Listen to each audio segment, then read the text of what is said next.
Welcome to another session of our Theory U Around the World series, where we'd be to invite inspiring practitioners from different parts of the world to explore how Theory U is being practiced in their unique contexts.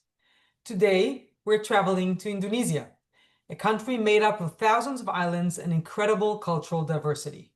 We're truly happy to be in a conversation with Frans Sugiarta.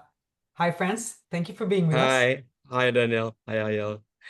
So Frans is a Thanks for senior having learning me. facilitator at United in Diversity, an Indonesian nonprofit organization that has been pioneering cross-sectoral collaboration and awareness-based systems change leadership development for over 2 decades. As one of the key figures in introducing Theory U to Indonesia, Frans has been instrumental in creating deep learning spaces where leaders from diverse backgrounds can listen generatively, learn holistically, and act collaboratively, shaping new possibilities for the country's future. So Frans, we're delighted to have you with us today and to explore together what has been unfolding in Indonesia through the U process, and welcome again. It is my pleasure. Thank you for having me. So I actually want to start by asking you, what has brought you to this work? So just to share a bit about my life's journey. So I left Indonesia when I was 17 years of age. I went to Holland and studied there and did a bit of work. So I left Indonesia for 8 years. And then when I came back, of course, my perspective of Indonesia is a bit different. I appreciate more of Indonesia's diversity. I feel like Indonesia holds a very unique capital, like human capital, natural capital in the region, geographically also very strategic. And when Indonesia faced a very challenging times when in 1997 we experienced the Asian financial crisis and also multi-crisis in the politics and also the social unrest, the terrorists attacked in the 1999, 2000.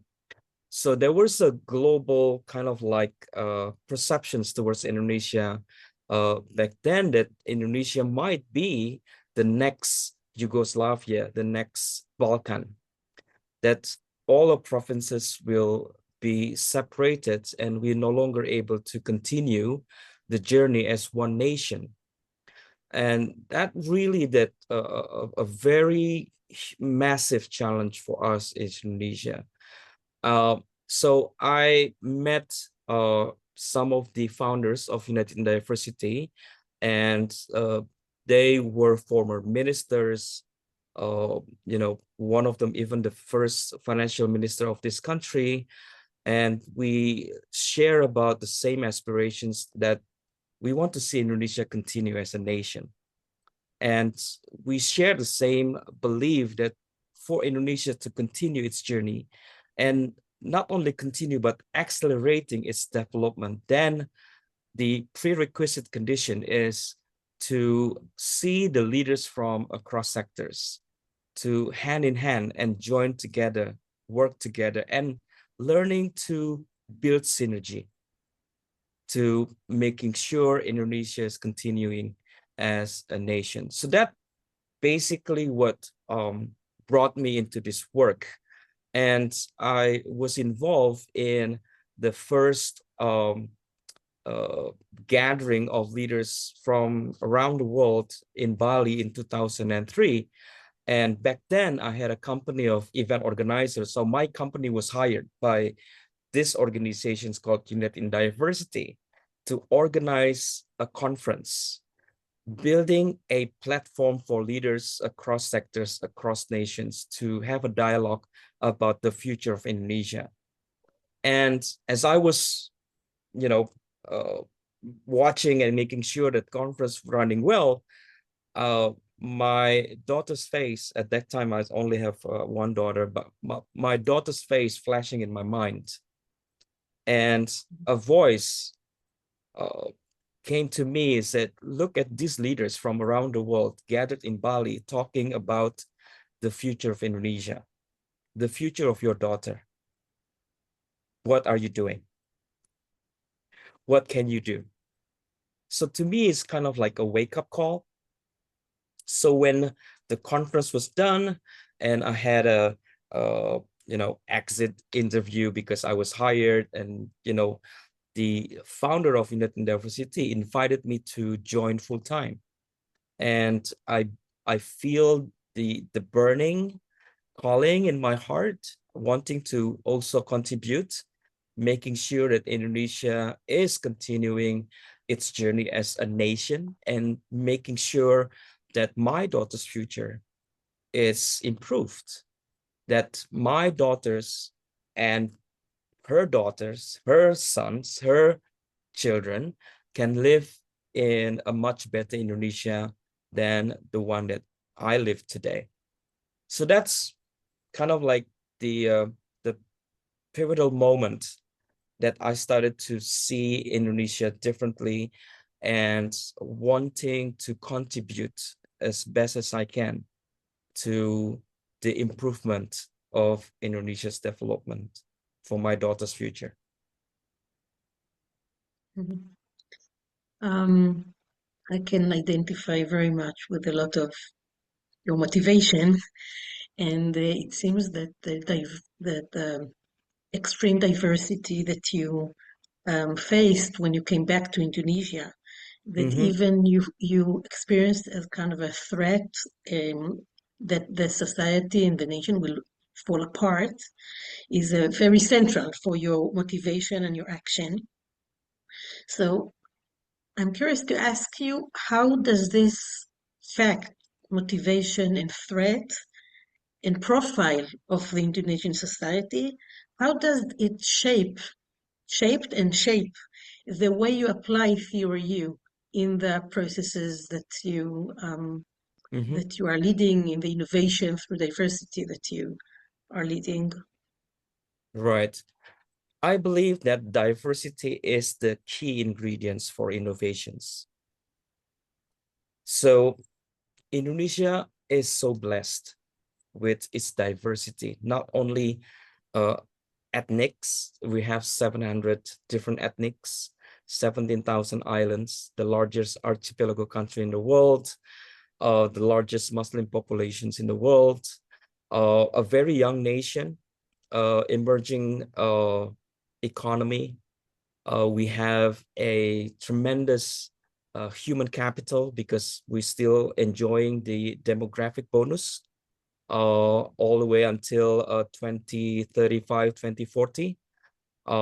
And we have a massive natural capital as well. And Indonesia also has a very important area called Coral Triangle, the richest marine biodiversity in the world. So those ingredients is, to me, is an asset for Indonesia meets its challenges and opportunities ahead. And Indonesia has an extraordinary goals ahead of us. There are 3 extraordinary goals. 2030 is the SDGs. 2045 is when we celebrate 100 years of our independence from the Dutch. So we call it as the Gold Indonesia era. And then 2060, we try to achieve the net zero emissions. So those are the 3 very important agendas ahead of us. 3 extraordinary goals. And those extraordinary goals require extraordinary ways, require extraordinary capacities to achieve it. Like what Einstein said, the definitions of insanity is doing same thing, yet expecting different results. So this is a very important moment for Indonesia to start bringing innovative solutions to create leapfrog in our development, in our progress, in our growth. And I believe that in the next 10 to 15 years, and that's where my heart goes, that's where my passion also goes, that we need to facilitate the birth of transformations at 4 levels. The first level is at the individual level, and that is the transforming from human doings to human beings, like your organization, do, right? From human doings to human beings. And to put into practice, that means we need to facilitate the shift of attention of people from task to role. And the acupuncture point is awareness. The second level is at the institutions level, at the organization level. And that is a transforming from silos to synergy. In practical, making and facilitating learning to shift attentions from KPI focused to purpose focused. The third level is at the system level, from exclusive to inclusive.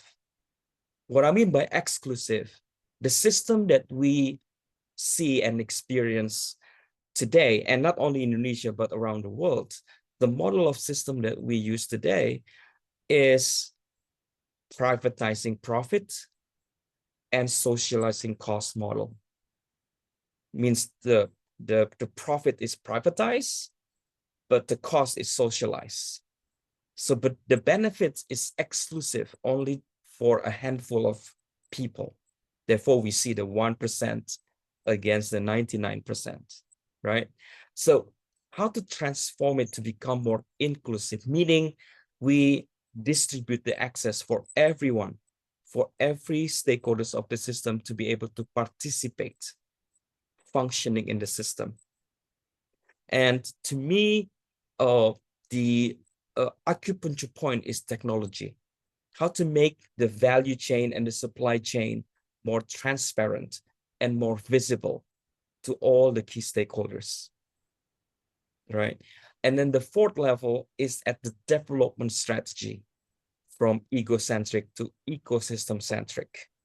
So that is what I'm trying to do. This is the work of the U as the framework that I've been doing in Indonesia, in Asia Pacific for the past 20 years. And this is what I believe is highly needed today. When that happened, then we are able to start co-shaping our system as such that we can expect to see a different behaviors of all the key stakeholders in the system, as such that we can expect a different results that we create together. So if we take these 4 levels of change that you mentioned, individual, institutional, systemic, and developmental strategies, and try to kind of put them down on the ground of what does it actually look like? So if you're trying to implement such change in Indonesia, what actually are you doing to try to move this forward? So at the individual levels, from the work that I've been doing for the past 20 years, I've seen the new awakening of a different approach of leadership in various levels, in various sectors, government, especially in the policy-making process, that it can be more, I would say, more progressive. So it usually, in the terms of policy making, it contradicts with the rate of innovations that we try to bring in. Policies is kind of like hindering the innovations that is needed for us to accelerate our development. So what I've seen, bring the U in practical and introducing the U to the government officials, it really shaped the way they see their role as the government, not as a ruler, but now more as a facilitator for progress. I've seen how business sectors also leaders of business sectors starts to become more aware of the new business opportunities in SDGs, in the social problems, in the ecological problems, that their perceptions of profits is no longer only bounded to monetary profit, but there are more beyond monetary profit, social capital. With social capital means social license, that it gives more trust to their customers. The relationship between business and its customers evolved. So those are, impractical things that I see happening in the work that I've been doing for the past 20 years. Civil society, also the same. Their narratives is no longer kind of like headbutting, attacking the government and attacking the business, but more open for collaborations and giving guidance of what ideal development should look like and be experienced by the people and the nations.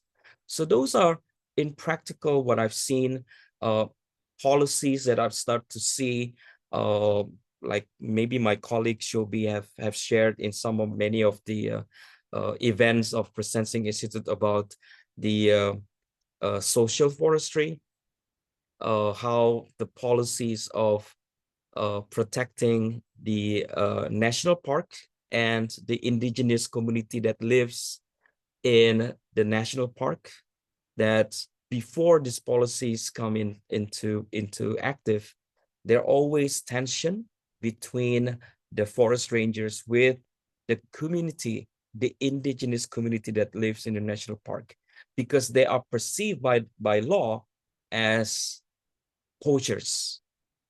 So they're breaking the law. But because of these innovations of the policies of social forestry, we call it, the perceptions towards the indigenous community that lives in the national park is no longer as the breaking of law, but they are becoming the guardian of our forest.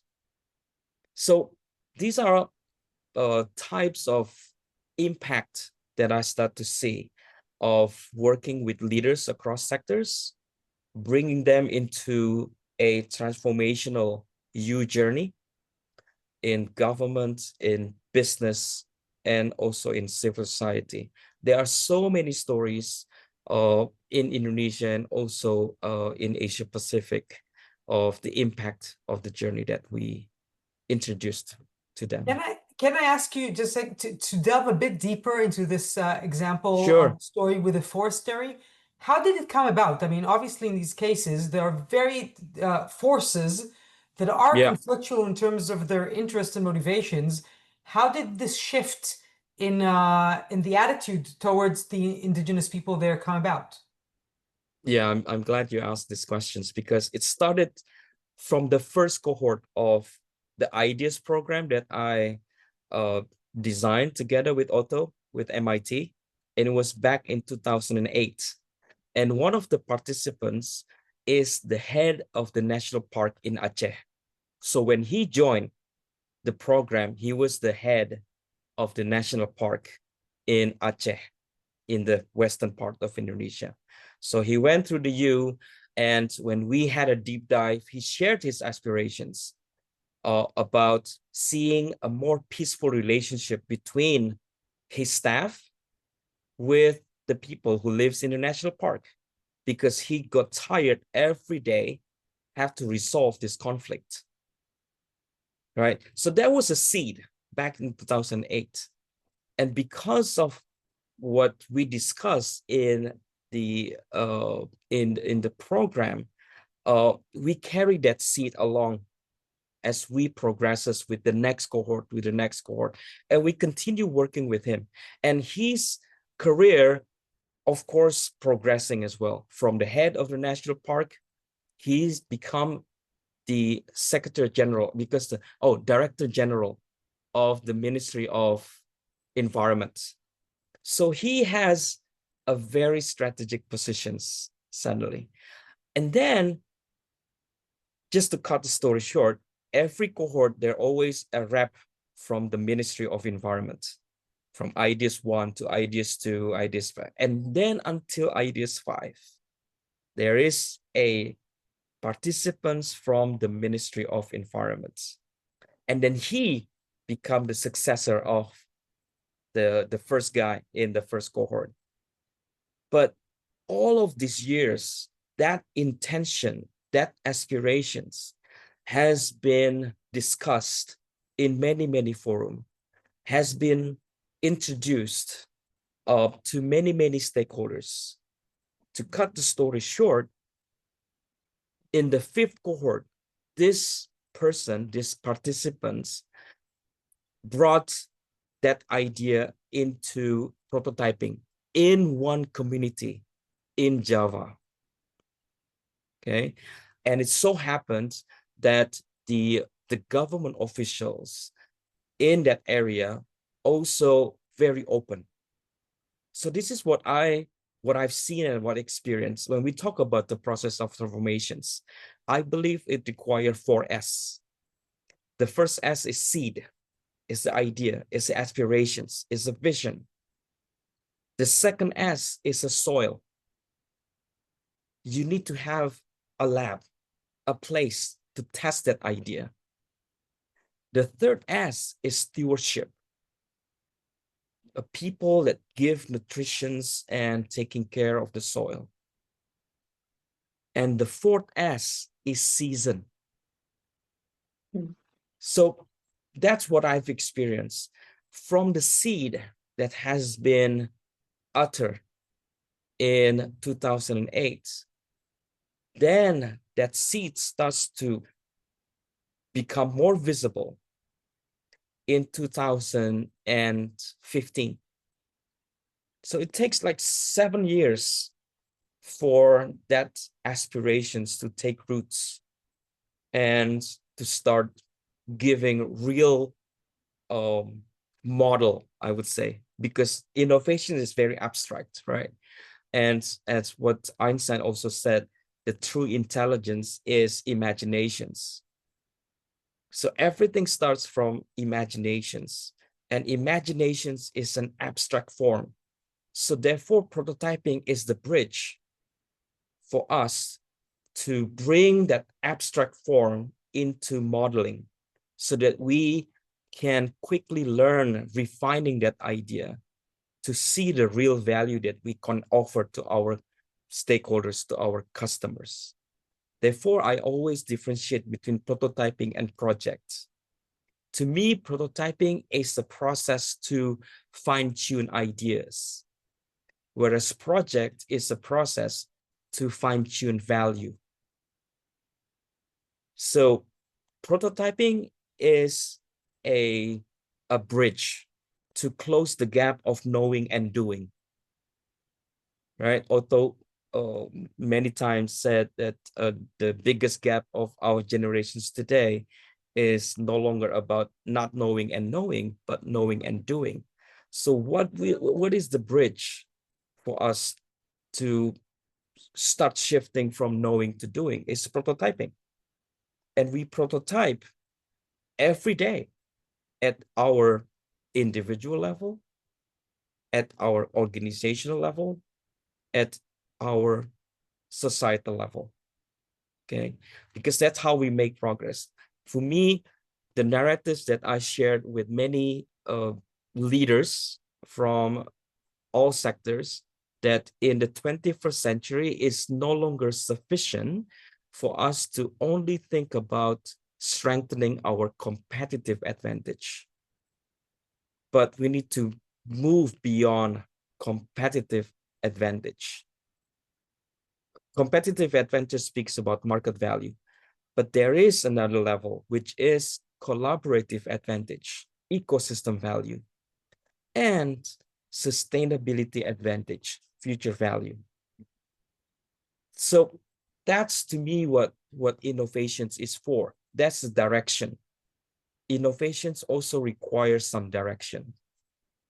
So that's how I articulated that in the 21st century, those are the areas that require our attentions as leaders, to strengthening our competitive advantage so that we can stay relevant in the market today, our collaborative advantage, our ecosystem value, partnerships, and then the sustainability advantage, our future value.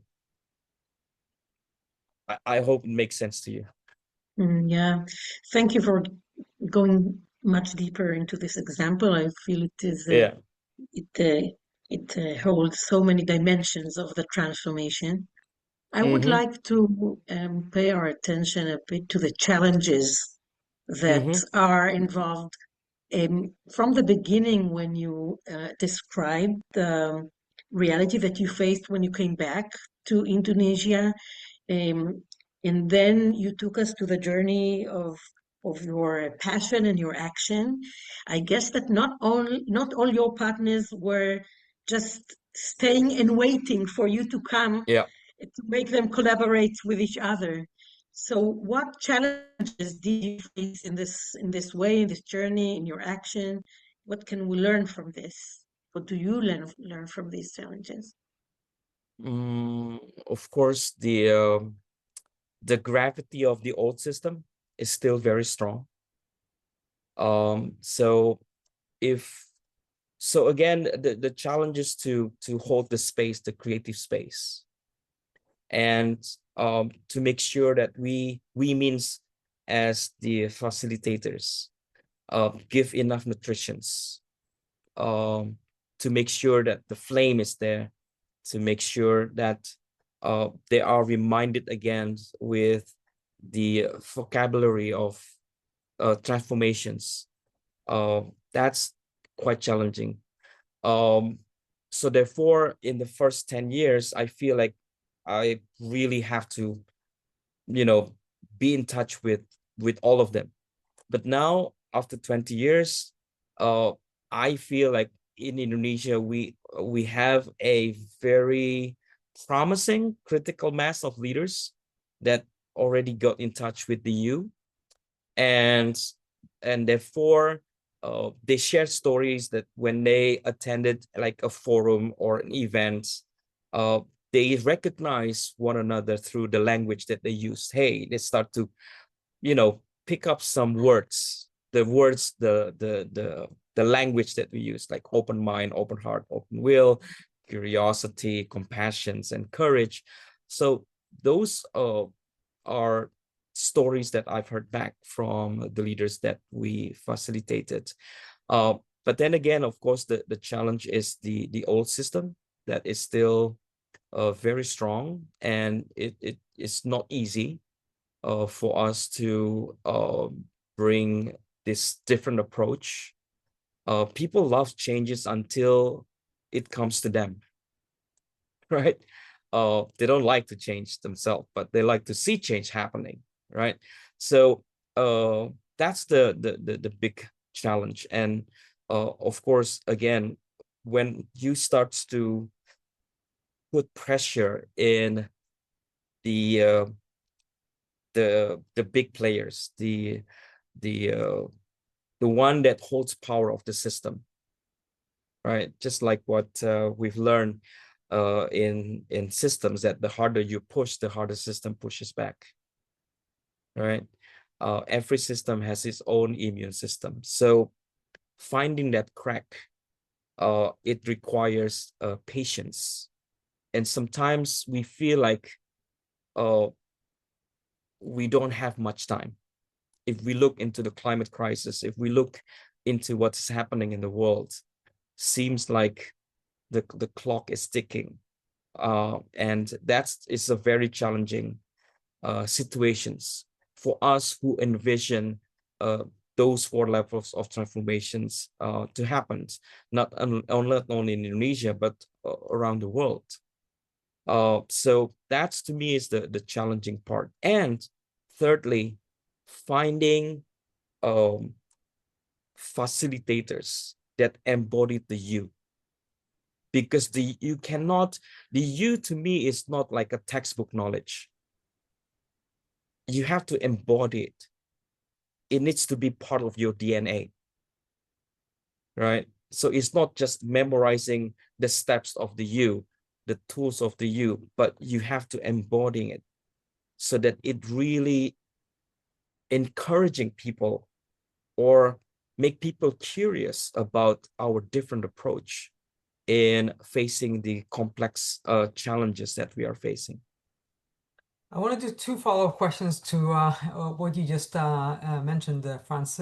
First, if I may ask, it was very clear in your words that there is this tension between the immense issues, difficult challenges we're facing in the world, and the need to be patient. I mean, you spoke about 7 years, right, from the seeds to till.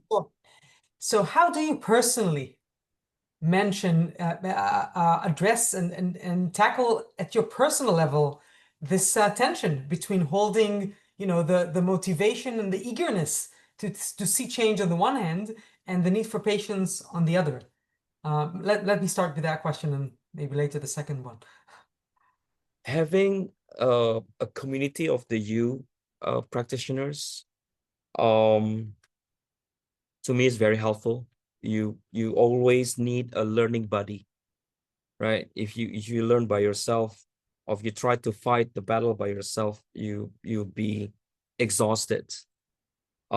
Yes, I shared that moments of ups and downs, but whenever I'm down, I feel blessed. I'm surrounded by colleagues and learning buddies around the world in Asia Pacific who put me back into the right perspective, be reminded of our intention, our mission.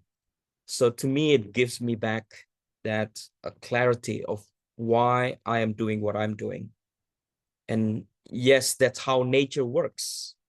That when you want to grow something, it takes time. And it is a very quiet work that we are doing. Because to me, when you want to grow something, then the process is very quiet. In contrast, if you want to destroy anything, right, something that is collapsing, usually it makes a big noise. So, yeah, feeling so blessed to be surrounded and working together with people who share the same intention, like in United in Diversity, and with the ideas faculty in Asia Pacific. I have that safe space for me to be vulnerable and express also my frustration, because it's very healthy. Frustrations is also energy, and recentering again, be reminded again of why we are doing what we are doing. What is the meaning? What is the value that we try to bring in to our customers, to our clients, to our the people that we work with? For our children, as you said in the beginning. Absolutely. Yeah. Yeah. Yeah. So if I may, I will take the second question I had before on what you said earlier. Sure. You talked about this, which I hear you. I think it's one of the fundamental things in change overall in what we talk about theory you, from wanting change outside to realizing the changes inside, right? This folding camera back to ourselves. Can you share perhaps first like a moment where that actually happened, and from your experience, what are the conditions, or what can we do to help enable these moments of transformation? For me personally, that aha moment of the you came to me when I was doing the tsunami project. So I was thrown by the board of United Diversity to go to Aceh and Nias to help the people who got affected by the tsunami and the earthquake. And I happened to lead a project funded by the Monaco Foundation to relocate a village in Sumatra, in Nias, that was hit by tsunami and also earthquake into a new location. So I have to build 239 houses for 1,016 souls that needs houses quick, because they are still living in tents. And back then, when I started to accept the challenge, I thought, hey, I'm educated in Europe, and the funding comes from Monaco. And in, meeting with people in Monaco, they always said, France, we only talk about money only about 5 minutes, because money is not an issue in Monaco. I said, oh, this is a wonderful project, right? So I thought, yeah. And then we had a technical advice from Italy, a contractor from Australia. So it seems that all the ingredients are great. It's going to be an easy peasy project, building houses for villagers. It's going to be done in maybe a year or so. And then I can focus again on our original missions of building a learning platform for leaders across sectors. So this is just a sidetrack for me. But then I start to realize that that's not it. Yes, we designed the houses in Singapore with the experts from Italy and also from Australia. But what happens when we started to build some houses, I have to face angry villagers, and they were protesting. They came to me with sword. They were so angry because the houses that we built didn't fit to what they need. Like, for instance, when we built houses, of course, from our perspective, the kitchen has to be inside the house, right? But for the villagers, it has to be outside the house. Yeah. Because cooking for the ladies is a social activities, right?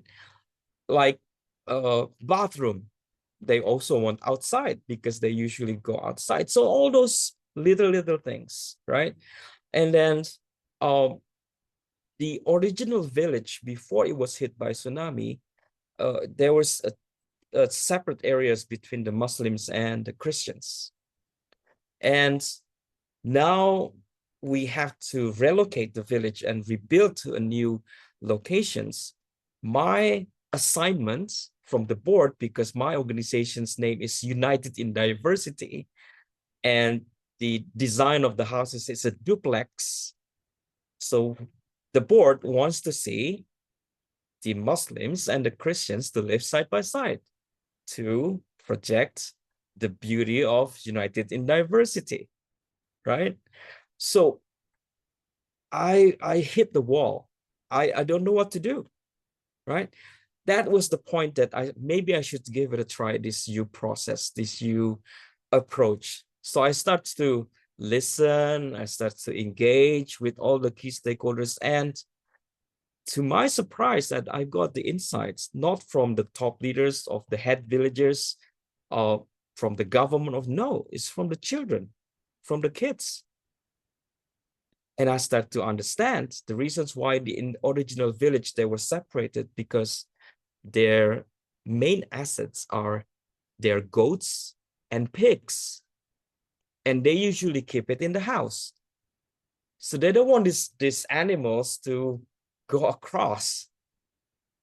So when I start to get that aha moment, then I start to bring all the leaders of the villages together and see and design together. Okay, can we decide the western part of the locations is for the pigs, and then the eastern part is for the goats? Then voila, they have no problem to live side by side. So that's, to me, is kind of like the aha moment. I started to fall in love with the you. And I said, this is a very powerful framework. And to cut the story short, I managed to orchestrate the building of this new village in the new locations. And our organizations got recognitions from the president of Indonesia, because we were one of the organizations that managed to give a permanent house for the tsunami victims, the fastest. So to me, it's like, wow, this is powerful. And that is when I start to fall in love with the you. And I started to, share it. But then I realized the you is so abstract that it's not easy for us to preach about the you. And I remember Otto saying, Frans, don't try to preach about the you. You need to bring them to experience the you. And that's what I tried to do as well. So at the very beginning, when I started to meet with leaders, I never talk about the you. I talk about system. I talk about competitive advantage. I'm using that, language to build connections. Then I start to let them experience the you, asking them different questions, different language. And I start to feel, hey, something very funny whenever I start working with you, something different. What is it? Then I start to talk about the you. It feels like we can continue this conversation for a week at least. Yeah, it's so I was interesting. just sharing my experience. Yeah. Yeah. And the examples that you bring are so helpful. Yeah. Yeah, to understand the depth of your experience. Should we go to the last question, Daniel? I don't know what you meant. I do want to ask about the work with the government. I think go ahead. Servants that you mentioned way back in the when we just started.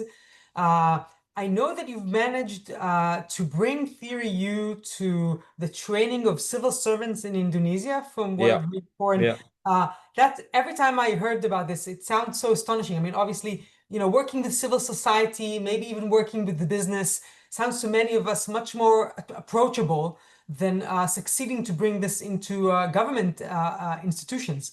Can you say more about how did this come about, and what has it enabled? Yeah, actually, because of every ELIAS program that we organize, the participants are coming from the tri-sectors, from government, business, and civil society. So from 2007 and 8, we always have some representative from the government. Either is from the Ministry of Trade, either is from the Ministry of Environment, either is from the Ministry of Education.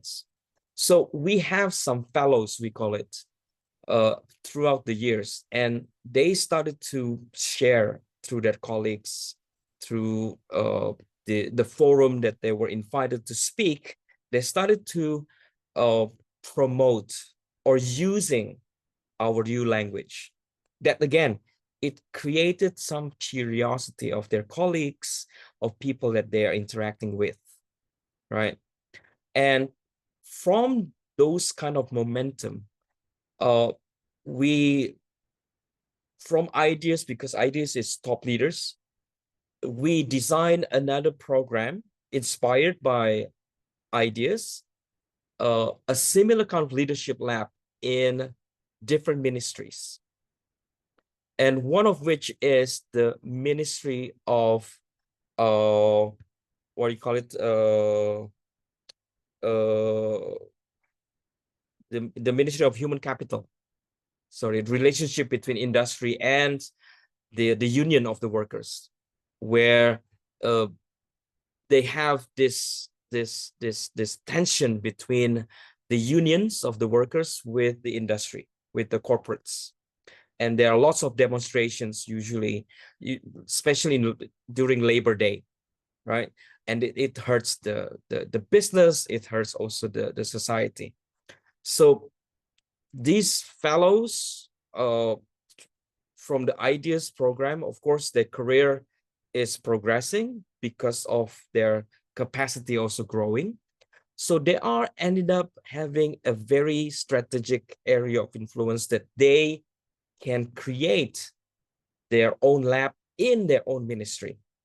So to cut the story short, we built this lab in that particular ministry, and it gives a real impact that the tensions between the corporates with the workers' union is resolved. Things that the government trying to do it for many, many years unsuccessfully. Because of this lab, because we invite the people from the ministry and also some representative from the union workers, and they are going through the U journey together. The trust level is improved. The conversations is improved. The vision is shared that both the union workers and the corporates also wants to grow together.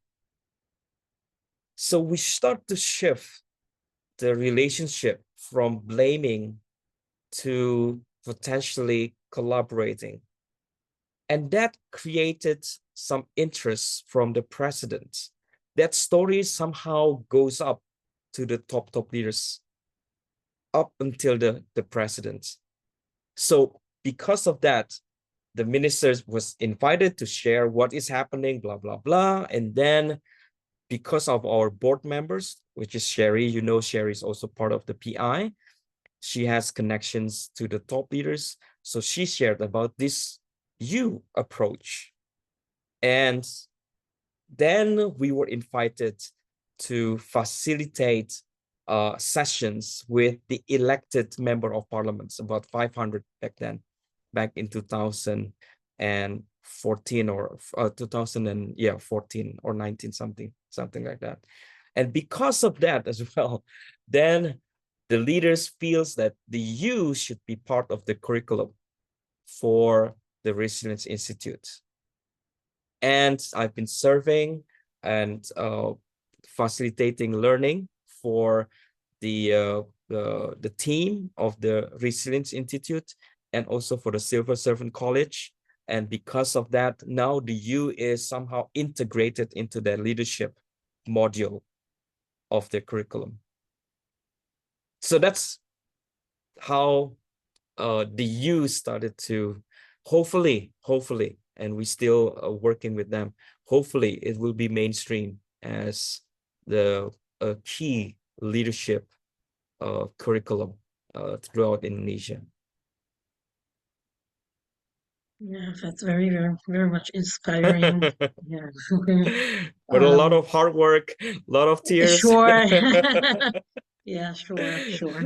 Yeah. A lot of patience. You know, it's like cooking. It takes a lot to cook and a minute to eat, right? Yes, So, absolutely, yeah. absolutely. Just to tell you Yeah. story, I feel like maybe I, it's not, it really lots of efforts and lots of work and pushing, and suspending, keep pushing again, finding the right timing, pushing, because you play with the politics, right?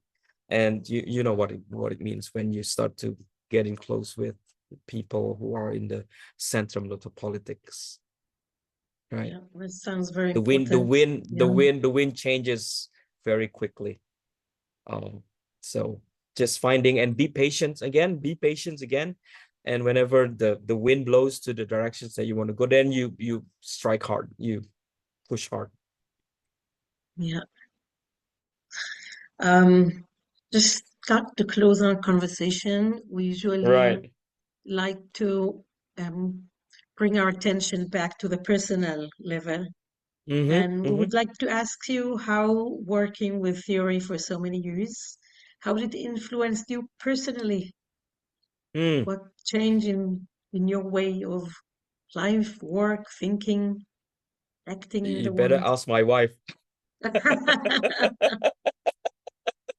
No, but personally feel like, you know, trying to embodying the you, naturally it gives me more ability to unstuck myself from always reacting to situations. The you gives me the ability, I would say, to pause and to look differently, to see it differently, from different angle.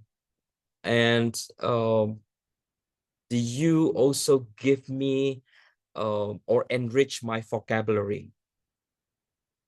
So I feel a key acupuncture point in our society today is to introduce this transformational language, I call it.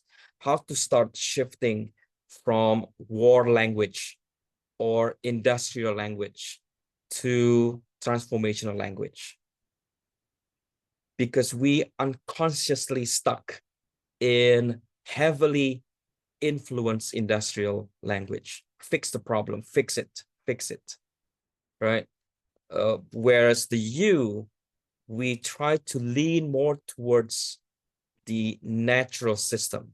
It's about evolutions, it's about growth, it's about nurturing. So that's what I feel, how do you influence me and give more gravity towards what truly matters to our lives, to be able to navigate, to see the essence of what we try to do. And you gives me also the ability to navigate at the vertical axis, to zoom in and zoom out, and value relationship differently. Even though, and especially, not even though, but especially with people who has a completely different view and different belief system. And that to me is even, makes me drawn to want to understand them more. What is it that I need to know?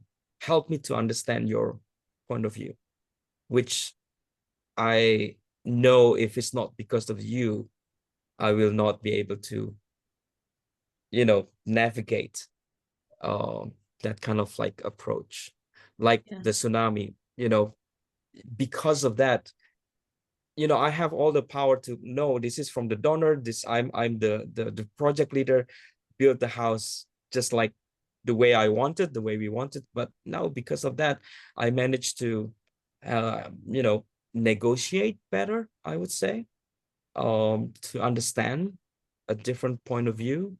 And that's, to me, it opens up a more creative space for partnerships, which to me is, again, ecosystem value, right? The collaborative advantage that we need today, because we can't solve these pressing challenges by ourselves or just relying on one sector only.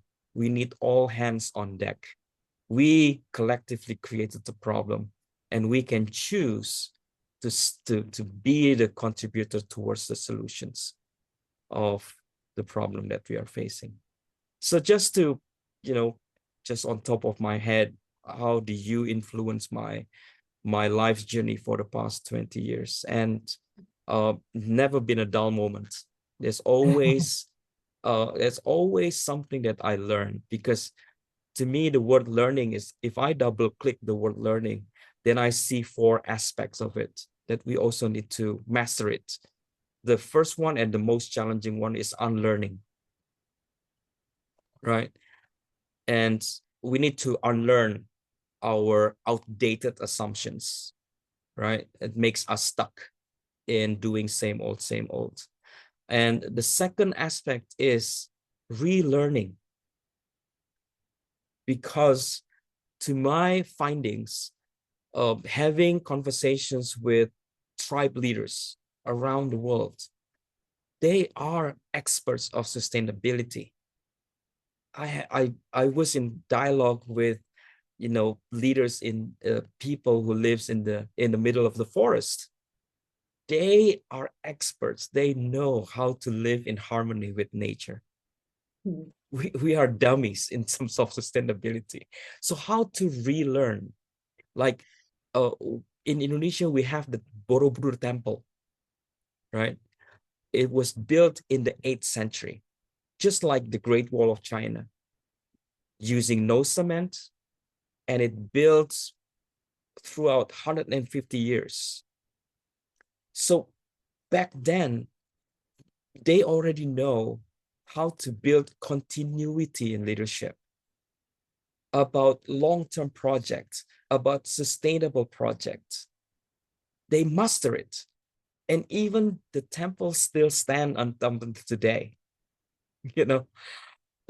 That's how sophisticated leadership back then. So how to relearn those principles of leading in society, which I feel like it's much forgotten. So unlearning, relearning, reflective learning, and usually when we know in the youth practitioners, we use the I see, I sense, I feel called to. Back then in the early days, I used 4F: facts, findings, feelings, and future. Right? That's how my process doing reflective learning. And then the 4th aspect is action learning.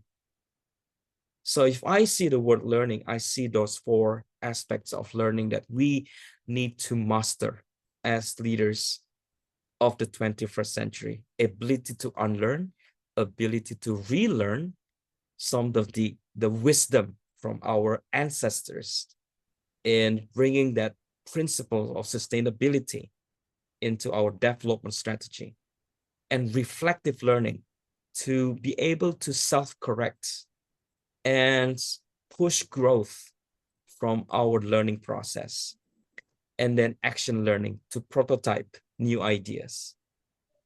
That's, to me, are the recipes for us to make progress in creating a more sustainable and more equitable future. What a beautiful place to end. Thank you so much, Frans, for being with us. Thank you and for so sharing much. so much of your wisdom. Yeah. Thank you so much. Yeah. And sharing us your Very happy. experience, your very rich experience. Yeah.